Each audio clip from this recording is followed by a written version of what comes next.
Bueno, vamos a sacar hoy la blanquita y os voy a enseñar otro truco para cuando se despeguen los embragues, cómo despegarlo fácilmente.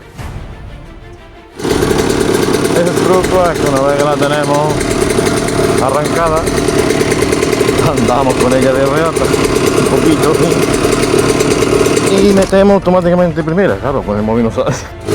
El truco es impulsarla y cuando está impulsada metemos la primera y automáticamente la deja. Y así estamos cambiando de mano hasta que ya soltaba antes. Y eso es todo hasta que podáis cambiar unos discos de embrague nuevos. Es lo suyo. Pero bueno, pues sí, despegan y no tenéis que pegar el tanquetazo como yo hacía otra vez. Vayan dando y solo van despegando.